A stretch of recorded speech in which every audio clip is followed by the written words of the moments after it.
Hello everyone, I'm Mr. FC Lau. Hope you are all good in this long class suspension period. So in this video, I'm going to introduce you the background of the First World War. After watching this video, I hope you can get a basic understanding of the situation of Europe before the First World War by looking into the relations of different European countries.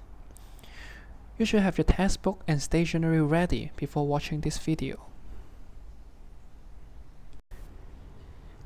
I have uploaded this warm-up exercise to Google Classroom, and I'm sure you all have a look on it.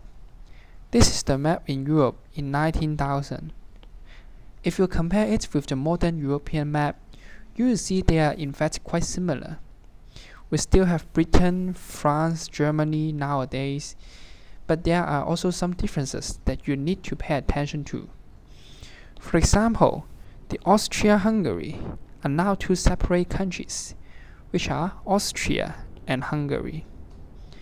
This map is very important because it helps us to know the concern of different European countries at that time.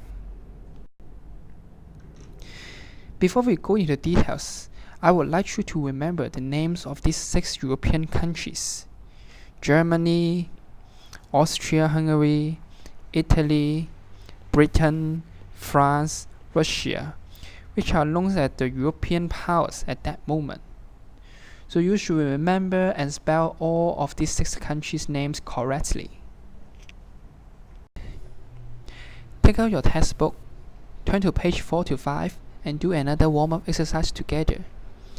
In these 2 pages, you will see the powers talking about the situation before the First World War.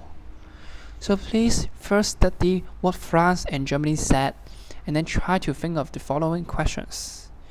Number 1. Why did France want to take revenge on Germany? And number 2. Why did Germany want to seek allies? Let's look at France first. From her speech, you should identify the reason for France wanted to take revenge on Germany was the defeat in the Franco-Prussian War. It is a war fought between France and Prussia. At last, Prussia won the war, and then it became Germany. To make it simple, Germany won over France before, and France saw it as a great humiliation, so she wanted revenge. Now look at Germany. Why did she want to look for allies? You should find out that Germany knew that France and Britain were not satisfied with Germany for different reasons. Therefore, Germany needs some support from other countries to avoid being isolated. Here are some suggested answers for your reference. For the rest of the countries, please try to identify their major enemy or enemies and why. You may wish to pause the video until you finish. Now let's talk about Britain. Britain at that moment was the strongest country in the world. However, from the speech we can see that Germany was getting stronger and stronger, and it may threaten Britain's naval supremacy. So obviously, Britain saw Germany as her enemy. Next, let's look at Russia. Russia has suffered from not having ice-free port. She therefore wanted to expand her influence to the Balkan Peninsula so that he could gain access to the Mediterranean Sea.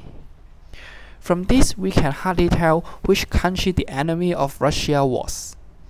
But obviously, any country who would like to expand to this region would have conflict with Russia and then become the enemy of Russia. Before we continue, let's see where the Balkan Peninsula and the Mediterranean Sea are. So here are the Balkan. Balkan is the places with a lot of Slav people living in it. And Russia also have a lot of Slav people. This is the reason why Russia calls herself the big brother of Slav. On the other hand, here are the Mediterranean Sea. It is very important for the Russia because it allows Russia to go to the Atlantic Ocean, which is this direction, more easily. And then let's look at Austria-Hungary. Although it is now two countries, Austria and Hungary, Austria-Hungary was a very powerful country at that moment. From what he said, you can see Austria-Hungary was actually having the same target as Russia. So they want to go to the Balkan Peninsula, and they also want to rule the Slav people. Therefore, it is obvious that Austria-Hungary and Russia were enemies. Both of them want to expand to the Balkan and to rule the Slav people. Last but not least, we have a quick look of Italy. As explained by himself, Italy was not particularly strong country, and she was having conflict with France in North Africa for colonies. So France was the enemy of Italy. However, we should notice that the role of Italy was very little in the First World War, or we can say that he was the least important country among all European powers in the First World War, which we may discuss later.